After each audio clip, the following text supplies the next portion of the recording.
Hey, what's up, guys? John here. A massive change is coming to the housing market, and rental prices are going to start to slide in a very, very big way. I believe we're going to start to see so many investors, landlords, people in the syndication business raising money. A lot of people are going to go through massive losses. And I believe if you are a smart and savvy investor, you're paying close attention to what's going on right now so you can position yourself to invest in a lot of this distress. Because I believe there's going to be so much distress in the U.S. economy over the next 12 to maybe 36 months. That's what I believe. I think it's going to be worse than 2008. And I think there's so much debt and leverage in the system. And as banks start to really tighten up their lending restrictions, people can't refinance out of their commercial properties. And worse is going to be the job market as we start to see more and more job layoffs, and this affordability crisis gets worse, and inflation continues to persist in a very, very big way. I believe a way in which a lot of people are not yet expecting. Then what we're going to see is going to be massive opportunity in real estate. So make sure you're prepared for it because it's definitely coming. If you are in high interest consumer debt, if you're in a situation to where maybe you want to invest, but maybe a couple things are not on the up and up and you need to fix your credit, you need to position yourself, maybe get out of high interest credit card debt, we'd love to help you at greatcreditfast.com. Greatcreditfast.com. If you have good credit, there's a good chance you can get access to a 0% interest balance transfer and other opportunities potentially to start a business or potentially even get a job in the financial sector.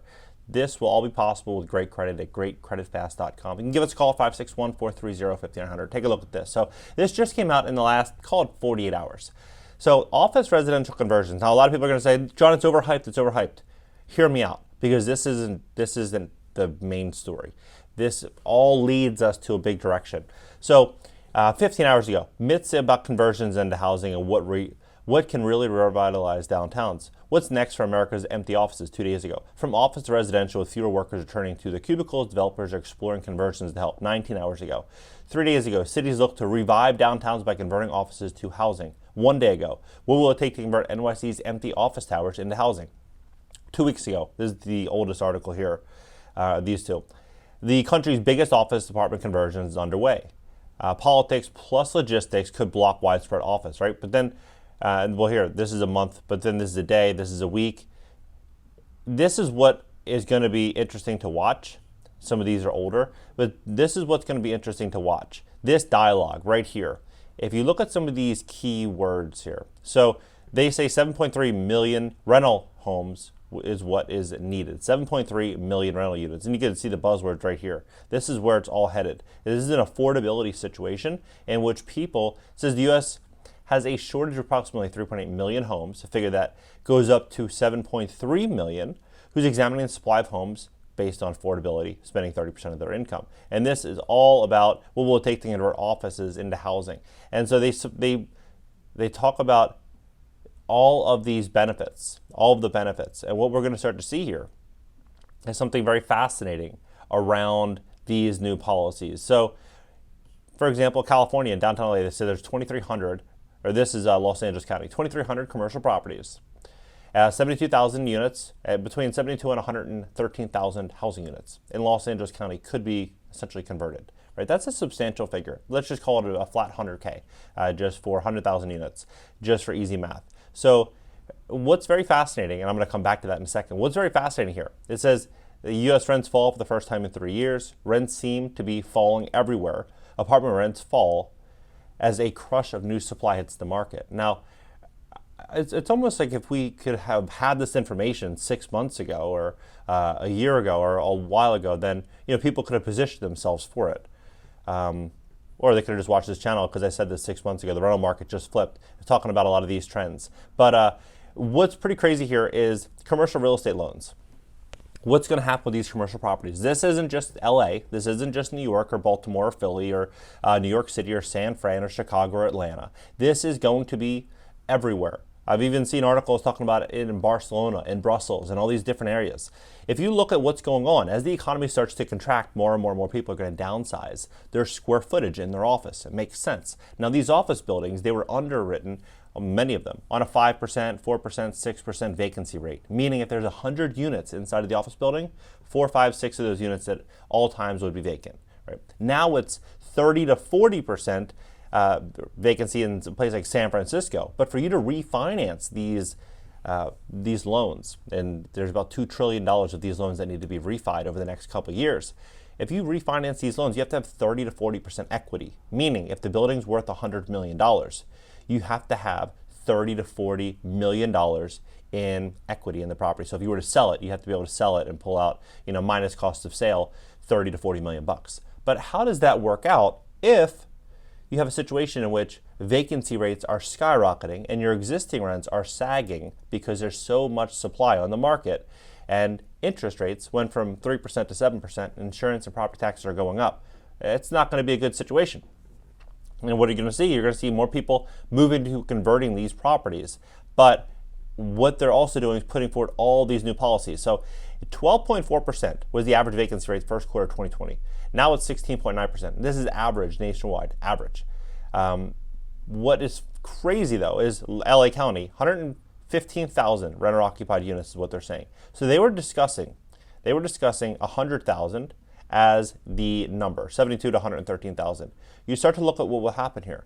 So how does this play out for a large-scale multifamily operator, a small mom-and-pop investor, somebody with some rental units? If they bought a deal over the last few years under the guise of inflation is the ultimate enemy, and they're buying these properties at a 3% return or a 4% return, meaning if they were to buy $1 million property, it's producing $30,000 a year, $30,000 a year in overall income, so which is like $2,500 a month. How does that give them any type of cushion, any float, if there was a massive amount of new supply that hit the market? They'd have to drag their rents down at a time in which they're barely making money, and they can't refinance their way out of it because the interest rates are through the roof. So you have all these people stepping into a hard situation. And on top of that, you have 40% of all mortgages in America taken out between 2020 and 2021 at very, very, very low interest rates.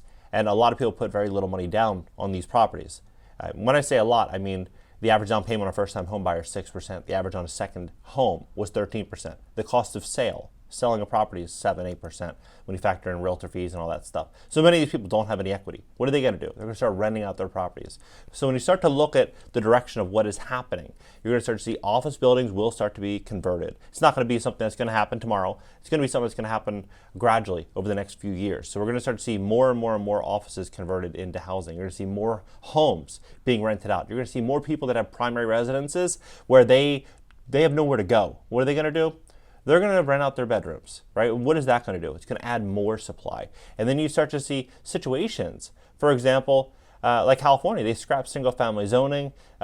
This is a while ago. And so you could build triplexes, fourplexes on these properties. So if you were a real estate investor, you were a home builder, would you buy a property right now to fix it up, to flip it to an end user? Probably not, because the market's changing and who knows what's going to happen in 18 months. Who knows where the economy will be, interest rates, where everyone will be. So what would you likely do if you need to get into the market?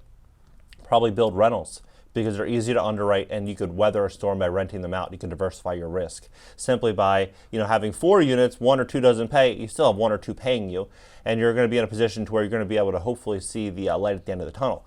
But how does this all play out? I believe this is going to be a very interesting end over the next few years. So like, for example, this is on Gavin Newsom's gov.ca.gov. What he says is Huntington Beach, because there's this big lawsuit going on right now between Huntington Beach and the state of California, or Gavin Newsom. Huntington Beach continues to fail its residents, says Governor Gavin Newsom. Every city and county needs to do their part to bring down the high cost of housing and rent costs that are impacting families across the state. California will continue taking every step necessary to ensure everyone is building their fair share of housing and not floating state housing laws at the expense of the community. California is in the midst of a housing crisis, and time again, Huntington Beach has demonstrated that they are part of the problem and deviantly refusing every opportunity to provide essential housing for its own residents, right? And they go on to say that housing affordability is a massive problem, and that they essentially need to bring down rents. And so when you're looking at what they're essentially doing, what they're saying, it's very, very clear. They're going to start really opening up building zoning codes. They're going to do everything that they can do to incentivize a lot of housing units. which is going to be really bad for leveraged landlords. So it's going to be really good for somebody that is, let's say you're renting right now. Maybe you're in a situation where you wanted to buy over the last few years, but you just simply, you couldn't pay $50,000 over asking. Or maybe you could, but you just didn't want to, right? What are you going to start to see? You're going to start to see a pool of distress. That's why I believe you look at a company like Blackstone, one of the largest private equity firms in all of America. They've just raised their biggest real estate fund ever, $30.4 billion, the largest fund in the world. And what are they going after? They're going after single-family homes. They're going after data centers. And what else? Hospitality. Why? Because the market's changing, and they know that that is going to be where the biggest opportunity is. Or do you think they're going to buy at the height of the market right now? No. They're going to buy when things hit the fan. And I believe it could be the end of this year. Well, at least Elon Musk believes that. At least Ken Griffin, who runs and owns Citadel, the largest hedge fund in the world, they're pointing to that direction. So I think we're going to see rents fall. I think we're going to see massive defaults. I think this affordability situation is going to push people to start renting out rooms in their homes. All of these things, mass supply of housing. If you even look at just home builders, for example, they're bringing 1.7 million new units to the market at the end of this year, all of which I believe is going to have a small impact on the housing market, in the rental market. So big opportunities, I believe, in the real estate market come in the next few years. What do you think about this? Drop it below, hit the like button, subscribe here, and on my second channel. But add me on IG for short form content. I post a lot of stuff that I don't post here, and I'll respond to any DMs over there as well. Catch you guys later.